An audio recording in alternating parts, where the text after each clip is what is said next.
Welcome back. Online botany ക്ലാസിന്റെ മറ്റൊരു വീഡിയോയിലേക്ക് എല്ലാവർക്കും സ്വാഗതം. Dear students, today we are going to discuss the last part of this chapter, artificial hybridization. നോക്കാം, ഈ ഭാഗം നമ്മള് ലോവർ ക്ലാസ്സിൽ നിങ്ങൾ പഠിച്ചൊരു ഭാഗമാണ് ഹൈബ്രിഡൈസേഷൻ.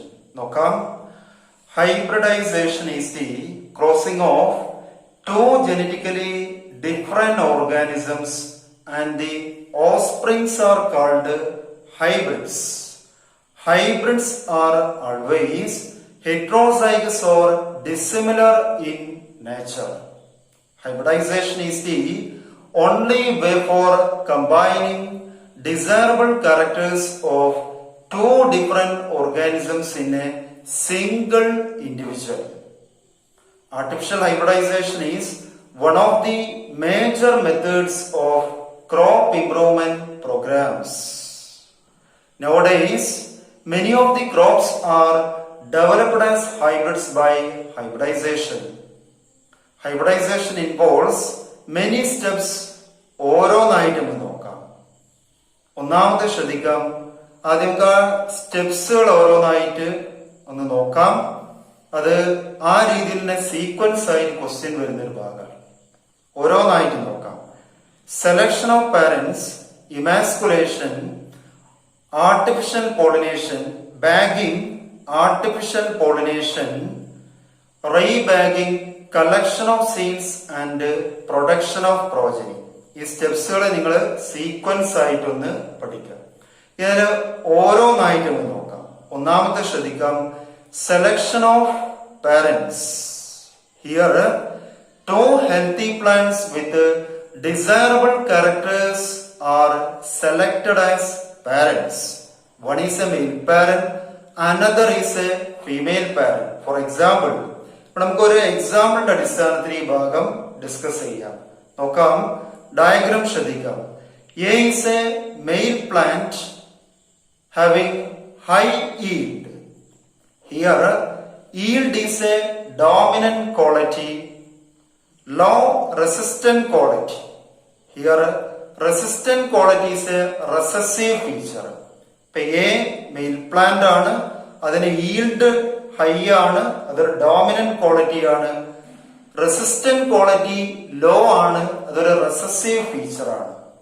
ബി ഫിമെയിൽ പ്ലാന്റ്, അതില് law yield is a recessive quality, high resistant quality, resistant quality is a dominant feature. ഇപ്പൊ ബി പ്ലാന്റില് റെസിസ്റ്റന്റ് ക്വാളിറ്റി ഡോമിനന്റ് ആണ്, yield ലോ ആണ്, recessive feature ആണ്. And these two are selected as parents for crossing. ഇപ്പൊ ഇത്തരത്തിൽ നമ്മൾ പാരന്റ്സിനെ select ചെയ്യുന്നു, and it is called selection of parents. നോക്കാം, രണ്ടാമത്തെ സ്റ്റെപ്പ് നോക്കാം, ഇമാസ്കുലേഷൻ. നിങ്ങൾക്ക് ഡയഗ്രാം ശ്രദ്ധിക്കാം. Here, if the selected female parent having bisexual flowers and its anthers are removed from the flower buds by using a forceps. ഇവിടെ നമ്മള് select ചെയ്യുന്ന female പ്ലാന്റില് ഒരു ഫീമെയിൽ പാരന്റ് ഒരു ബൈസെക്ഷൽ പ്ലാന്റ് ആണെങ്കിൽ അതിൽ ആന്തറും സ്റ്റിഗ്മയും നിങ്ങൾക്ക് കാണാൻ പറ്റും. So to convert this plant as a clear female plant, we have to cut it anthers by using a scissor. Removal of anthers from a bisexual flower is called emasculation, and it is done by a plant breeder to prevent self pollination. അപ്പൊ ഇവിടെ നമ്മള് female plant ഒരു bisexual plant ആണ് നമുക്ക് ലഭിക്കുന്നതെങ്കിൽ അതിന്റെ anthers നമ്മൾ scissor use ചെയ്ത് റിമൂവ് ചെയ്യുന്നു, and it is called emasculation. നമ്മൾ ചെയ്യുന്നത് അതിന് സെൽഫ് പോളിനേഷൻ പ്രിവെന്റ് ചെയ്യാനാണ്. നമ്മൾ ചെയ്തിട്ടില്ലെങ്കിൽ ആ ഫ്ലവറില് ബൈസെക്ഷൽ ഫ്ലവർ ആണ്, അതിന്റെ പോളൻ ഗ്രെയിൻസ് അതിൽ ഫോളോ ചെയ്താൽ സെൽഫ് പോളിനേഷൻ അവിടെ നടക്കും. നമ്മൾ ഉദ്ദേശിക്കുന്ന ക്രോസിംഗ് പ്രോസസ് അവിടെ ഫെയിലിയർ ആവും. So here to remove the anthers and it is called emasculation and it is done by a plant breeder to prevent self-pollination. So, removal of anthers from a bisexual flower is called emasculation എന്ന് പറയാം. Then, മൂന്നാമത്തെ step നോക്കാം. Diagram ശ്രദ്ധിക്കാം. Bagging. Now, the emasculated female flower is covered by a butter paper or plastic bag or sheet. Covering of emasculated female flower is called bagging. അവിടെ diagram കാണാം. ഇമാസ്കുലേറ്റഡ് ആയിട്ടുള്ള female ഫ്ലവറിന്റെ stigma opened ആണ്. അത് നമ്മളൊരു plastic sheet അല്ലെങ്കിൽ butter paper വെച്ച് cover ചെയ്യണം. എന്തിനാണ്? To avoid unwanted pollen grains or contamination of pollen grains from other species. അത് അത്തരത്തിൽ ചെയ്യാതിരുന്നാൽ അടുത്തുള്ള സ്പീഷീസിൽ നിന്ന് പോളൻ ഗ്രെയിൻസ് വന്ന് അതിൽ ഫാൾ ചെയ്ത് നമ്മൾ ഉദ്ദേശിക്കുന്ന ക്രോസിംഗ് പ്രോസസ് അവിടെ ഫെയിലിയർ ആണ്. So to avoid this, emasculated female flowers are covered by a butter paper and this covering is called bagging and it is done by a plant breeder to prevent unwanted pollen grains or contamination of pollen grains from other species. ഡയഗ്രത്തിൽ അത് വളരെ clear ആയിട്ട് എനിക്ക് കാണാം. Cover ചെയ്യുന്ന പ്രോസസ്സിനാണ് bagging എന്ന് പറയുന്നത്. Then മൂന്നാമത്തെ step നോക്കാം. Artificial pollination. Here, the emasculated female flower is pollinated. That is, collect the pollen grains from male flower by a forceps, and it is dusted on the stigma of the female flower by using a forceps. നമ്മള് male പ്ലാന്റിന്റെ male ഫ്ലവറിൽ നിന്ന് forceps use ചെയ്ത് pollen ഗ്രെയിൻസിനെ collect ചെയ്യുന്നു. അതിനെ സ്റ്റിഗ്മയിലെ dust ചെയ്യുന്നു. Pollen grains are collected from the male flower and it is dipped on the stigma of the female flower and it is called cross pollination. Okay, കാണാം, നിങ്ങൾക്ക് ഡയഗ്രത്തില് കാണാം. ദെൻ നാലാമത്തെ സ്റ്റെപ്പ് നോക്കാം. Rebagging. Now the pollinated female flower is again covered by butter paper. Covering of pollinated female flower is called rebagging and it is also done by to avoid unwanted pollen grains or contamination of other pollen grains from other species. ഇവിടെ നമ്മള് pollinate ചെയ്ത female ഫ്ലവറിന്റെ stigma free ആണ്. അതിനെ വീണ്ടും നമ്മൾ എന്താണ് cover ചെയ്യുന്നു butter paper കൊണ്ട്. എന്തിനാണ്? മറ്റ് സ്പീഷീസിന്റെ പോളൻ ഗ്രെയിൻസ് വന്ന് അതിന് ഫാൾ ചെയ്താൽ നമ്മൾ ഉദ്ദേശിക്കുന്ന ക്രോസ് പോളിനേഷൻ അവിടെ ഫെയിലിയർ ആവും. അത് ഒഴിവാക്കാനാണ് പോളിനേറ്റഡ് ഫീമെയിൽ ഫ്ലവർ നമ്മൾ വീണ്ടും ബാഗ് ചെയ്യുന്നു, കവർ ചെയ്യുന്നു and it is called rebagging. Now അടുത്ത നോക്കാം. Collection of seeds.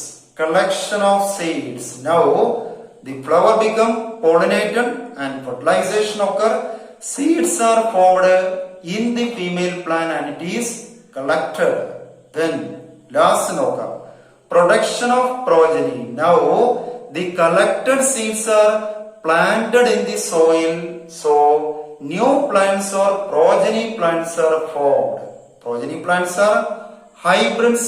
The superiority of hybrids over parents is called hybrid vigor or heterosis. അപ്പൊ അതിന്റെ അടിസ്ഥാനത്തില് ഫോം ചെയ്യുന്ന പ്ലാന്റ്സുകള് ഹൈബ്രിഡ്സുകളായിരിക്കും. ഈ ഹൈബ്രിഡ്സിന് നമ്മൾ സെലക്ട് ചെയ്ത എ ആൻഡ് ബി പ്ലാന്റിന്റെ രണ്ട് ക്വാളിറ്റിയും അവിടെ കൺഫേംഡ് ആയിരിക്കും. അതായത് ഹൈബ്രിഡ് പ്ലാന്റ്സിന് ഹൈ ഈൽഡ് ഉണ്ടാവും, ഹൈ റെസിസ്റ്റന്റ് ക്വാളിറ്റി ഉണ്ടാവും. ഈ ക്വാളിറ്റി അല്ലെങ്കിൽ ഈ ഈൽഡിനാണ് നമ്മൾ hybrid vigour or heterosis. Different characters of two plants are mixed in a single individual and it is a hybrid. അപ്പൊ ഇതാണ് ഹൈബ്രിഡൈസേഷൻ സ്റ്റെപ്സുകളായിട്ട് നമ്മൾ പറയുന്നത്. നോക്കാം. Selection of parents, emasculation, bagging, artificial pollination, rebagging, collection of seeds and production of progeny. അപ്പൊ ഇത്തരത്തില് വളരെ useful ആയിട്ടൊരു crop breeding method ആണ് ഹൈബ്രിഡൈസേഷൻ. ചില എക്സാമ്പിൾസ് നമുക്ക് നോക്കാം. എക്സാമ്പിൾസ് നോക്കാം. വീറ്റ് വെറൈറ്റി ആണ്, സൊണാലിക കല്യാൺ സോന റൈസ് വെറൈറ്റി ആണ്. Jaya Ratna cauliflower. Pusa Shubhra Pusa snowball K1 cowpea Pusa Komal mustard Pusa Swarnim. So all these are the hybridized varieties developed by hybridization. ഈ സ്റ്റെപ്സുകൾ നിങ്ങൾ നന്നായിട്ട് പഠിക്കുക. സ്റ്റെപ്സുകൾ സീക്വൻസ് ആയിട്ട് പഠിക്കണം. Okay, now we are going to discuss structure of seed. ഈ ഭാഗം നമ്മൾ എൻഡോസ്പം ഡെവലപ്മെന്റ് പോർഷനിൽ പറഞ്ഞ് ഡിസ്കസ് ചെയ്തൊരു ഭാഗമാണ്. ഓക്കെ, എന്നാലും ആ ഒരു സ്ട്രക്ചർ നമ്മൾ പറഞ്ഞിട്ടില്ല. ആ ഭാഗം നിങ്ങൾക്ക് ശ്രദ്ധിക്കാം. നോക്കാം. ഇത് നിങ്ങളുടെ ടെക്സ്റ്റില് NCERT ടെക്സ്റ്റില് പേജ് നമ്പർ 37 വരുന്ന ഡയഗ്രാംസ് ആണ്. നോക്കാം. ഡയഗ്രാംസ് നിങ്ങൾക്ക് സ്ക്രീനിൽ കാണാം. ശ്രദ്ധിക്കാം. നോക്കാം. Structure of dicot seed. Bean seed ആണ് ഇവിടെ കാണുന്നത്. Bean seed is having seed coat 2 times testa and tegmen. Hilum is a scar found in the seed. Micropyle is the opening of seed coat. Then embryonal axis, plemiole radicle. Then cotyledons. Cotyledons are the diploid nutritive tissue. Dicot seed ആണ്. രണ്ടാമത് കാണാം castor. Castor ഒരു dicot endospermous seed ആണ്. നമുക്കറിയാം ഒരു exceptional case ആണ്. കാണാൻ seed coat endosperm cotyledon then shoot apical meristem hypocotyl radicle. Just ഒന്ന് ശ്രദ്ധിച്ചാൽ മതി. Is a dicot endospermous seed. Then diagram C നോക്കാം. Onion seed is a monocot endospermous seed. നോക്കാം. Diagram ശ്രദ്ധിക്കാം. A curved embryo is seen inside the endosperm. Embryo has a large scutellum or cotyledon which is differentiated from the embryonal axis by a notch.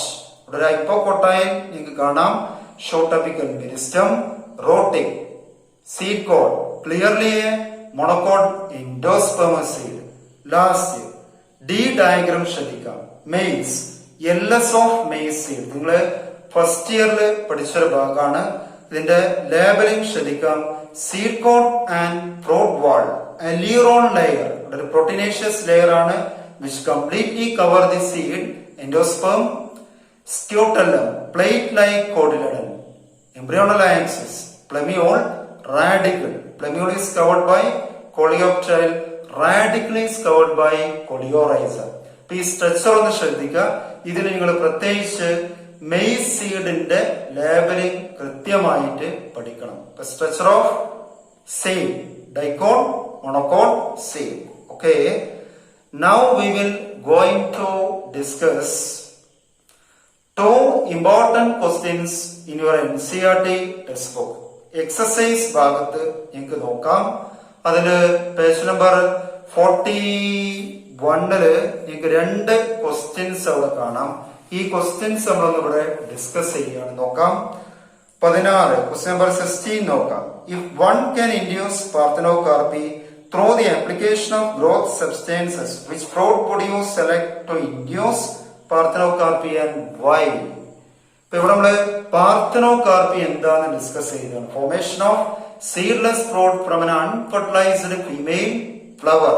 Seedless ഫ്രൂട്ടിന്റെ formation ആണ് parthenocarpy. ഇത് നമ്മള് production നടത്തുന്ന farmers by applying growth substance ആണ്.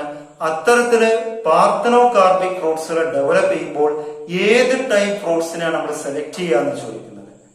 Answer വളരെ clear ആണ്.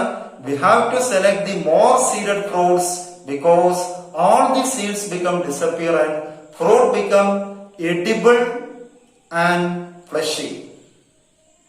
Clear? Yes. ഇനി 17ാമത്തെ question നോക്കാം. Explain the role of tapetum in the formation of pollen grain wall. ഇത് നിങ്ങളുടെ ടെക്സ്റ്റിൽ ഇതിന്റെ എക്സ്പ്ലനേഷൻ വരുന്നില്ല. പക്ഷെ ഇവിടെ ഒരു ക്വസ്റ്റ്യൻ നിങ്ങളുടെ NCERT ടെക്സ്റ്റിൽ വന്നോണ്ട് നമ്മൾ ഡിസ്കസ് ചെയ്യാണ്. നോക്കാം. Explain the role of tapetum in the formation of pollen grain valve. ഇനി ആൻസർ നോക്കാം. 3 ആൻസർ ആണ് ഇതിന് പറയുന്നത്. നോക്കാം. ഒന്നാമത്തത് secretion of Ubich granules which provide sporopollen and other materials for enzyme formation of pollen grains. ഇപ്പൊ ഇവിടെ Ubich granules are the small granular structure found in the tapetal cells which cover the sporopollen എന്നാണ് പറയുന്നത്. Sporopollen എന്ന് പറഞ്ഞാല് it is the highly resistant compound found in the enzyme. So the Ubich granules are secreted by the tapetum and it is covered around the sporopollen of the enzyme of pollen grains and it is resistant to decay. Clear? രണ്ടാമത് നോക്കാം. Secreting pollen kit or oily material forming a covering around endomophilous pollen grains. Oily material which cover around the endomophilous pollen grains secreted by tapetum, so it is resistant to dryness. Pollen grains remain resistant to dryness. മൂന്നാമത്തെ നോക്കാം. Secreting callus to dissolve common callus covering around pollen grains. Callus is a plant polysaccharide and it is found around pollen tetrads. അറിയാം, മൈക്രോസ്പോറോജൻസിൽ pollen ടെട്രാഡ്സുകൾ വരുന്നുണ്ട്. ആ pollen ടെട്രാഡ്സിനെ cover ചെയ്യുന്ന ഒരു common plant polysaccharide ആണ് callose and it is digested or dissolved by an enzyme. Callus is produced by tapetum, so the callus enzyme dissolve the callose found around the pollen tetrads and the tetrad become separated as individual 4 pollen grains. Clear? അറിയുന്ന ആൾക്കാർക്ക് പെട്ടെന്ന് മനസ്സിലാവും.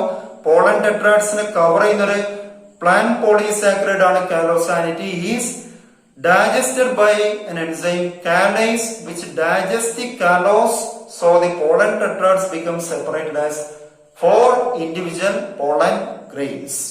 Okay. അപ്പൊ ഇത്രയാണ് ഇന്നത്തെ class നമുക്ക് discuss ചെയ്യാനുള്ളത്. നന്നായിട്ട് നിങ്ങൾ പഠിക്കുക. ഈ chapter, second chapter sexual reproduction flowering plants പറയുന്ന ഈ ചാപ്റ്റർ നമ്മൾ കംപ്ലീറ്റ് ചെയ്തു. എല്ലാ ഭാഗങ്ങളും നമ്മൾ എടുത്തതാണ്. ഇനി അസൈൻമെന്റും നോട്ട്സും ഒക്കെ നിങ്ങൾ എഴുതുന്നുണ്ട്, അത് കംപ്ലീറ്റ് ചെയ്യണം. ഈ ഭാഗത്ത് നമ്മളൊരു അസൈൻമെന്റും നോട്ട്സും നിങ്ങൾ എഴുതി വെള്ളിയാഴ്ചക്കുള്ളിൽ നമ്മൾ കംപ്ലീറ്റ് ചെയ്യുക. അടുത്ത നെക്സ്റ്റ് ഫ്രൈഡേ, ഈ ഫ്രൈഡേ അല്ല, ഈ ഫ്രൈഡേ നിങ്ങൾക്ക് ചെയ്യാനുള്ള വർക്കിനുള്ള വീഡിയോ ക്ലാസ് ആണ് ഇപ്പൊ ഞാൻ നിങ്ങൾക്ക് സെൻഡ് ചെയ്യാൻ പോകുന്നത്.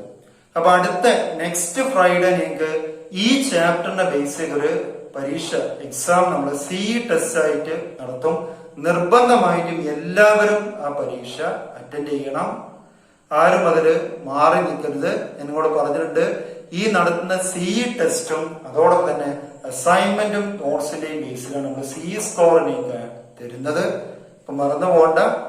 ഈ ഫ്രൈഡേ അല്ല, നെക്സ്റ്റ് ഫ്രൈഡേ നമ്മൾ ഈ ചാപ്റ്ററിനെ ബേസ് ചെയ്തൊരു ടെസ്റ്റ് നടത്തി എല്ലാവരും അതിൽ അറ്റൻഡ് ചെയ്യുക. Okay, thanks for watching. Thank you.